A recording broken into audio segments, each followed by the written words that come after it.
अरे पागली, केवल तो ही मेरी आज्ञा का पालन नहीं करता, अन्यथा मेरा हर एक सैनिक मेरे निर्णय के अनुकूल ही चलता है और मुझसे कोई भी सवाल नहीं पूछ सकता।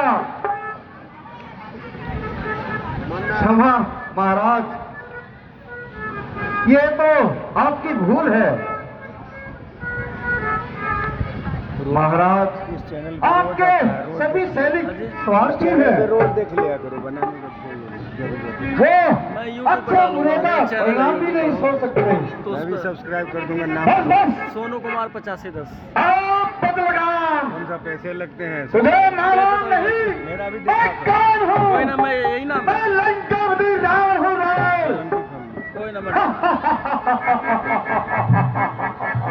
कितना सब्सक्राइबर है जिसके सर? वजह से सारा संसार हजारों में है, अभी कांप जाता लाखों में है। मैं वही रावण हूँ। रावण 12,500।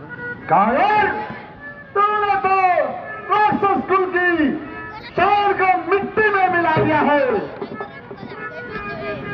मूर्ख, तो उस नन्हे से पक्षी का नाम भी भूल गया। तू डर गया है, तू डूब गया बेटा।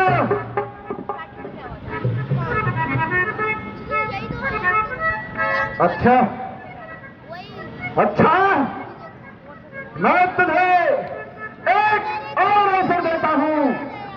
अब भी तो भली भांति परिणाम को सोचकर जवाब दे, अन्यथा ये मेरी तलवार अभी तेरा निर्णय कर देगी। ठीक है महाराज, मैं तो सब कुछ समझता हूँ, किंतु याद रखिएगा महाराज, आप एक है तो वो 51 है। कहते मैं भी आपसे यही प्रार्थना करता हूँ कि आप अभी भी अपने हट छोड़ दें, इसी में सबकी भलाई होगी। महाराज, सभी की भलाई की बात छोड़।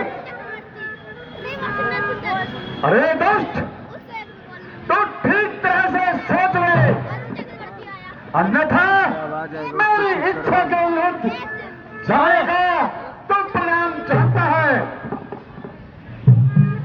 यदि तू साथ नहीं जगाने रहा तो सारा ज्ञान बिना दूंगा।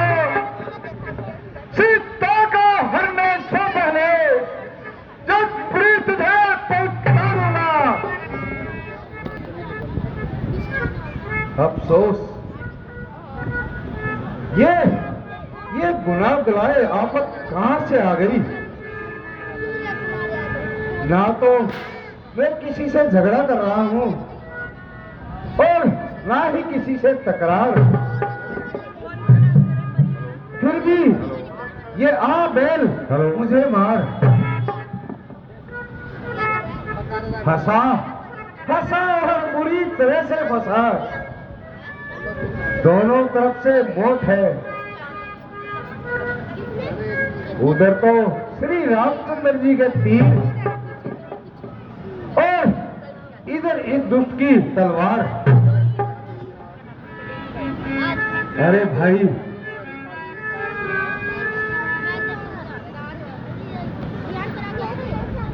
अब कोई भी किसी प्रकार से नहीं मानता। अब मैं क्या करूं?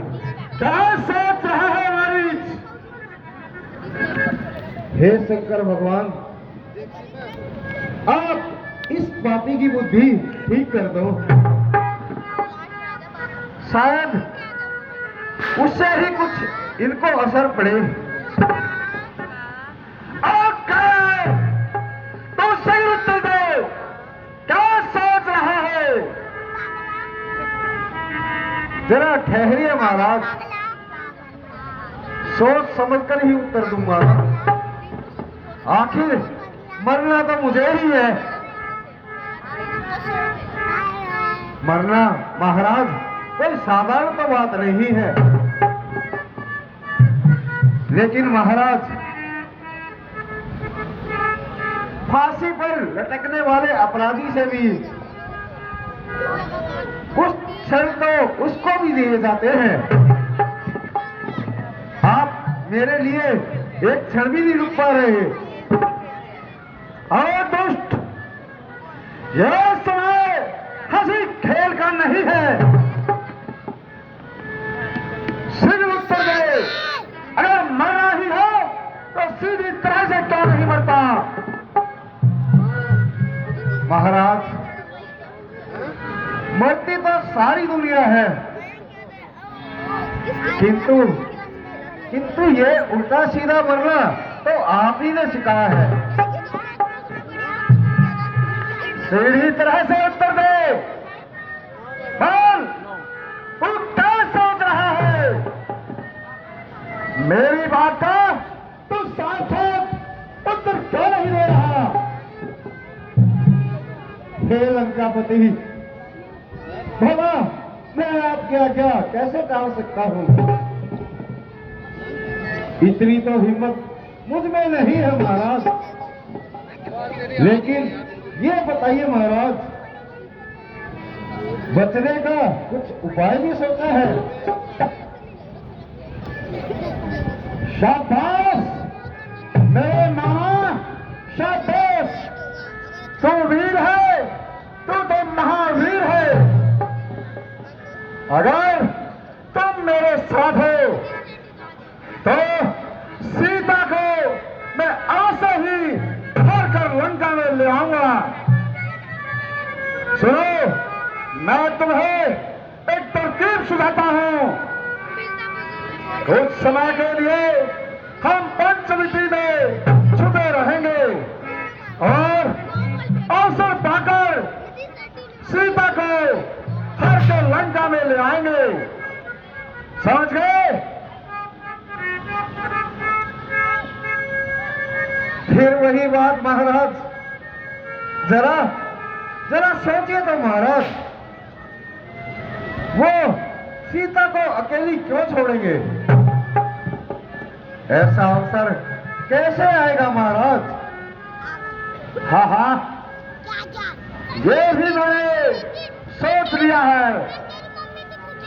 जब हम पंचवटी के पास पहुंच जाएंगे तो तुम झट से स्वर्ण मृग का रूप धारण करके सीता की कुटिया के आसपास विचरण कर लेना।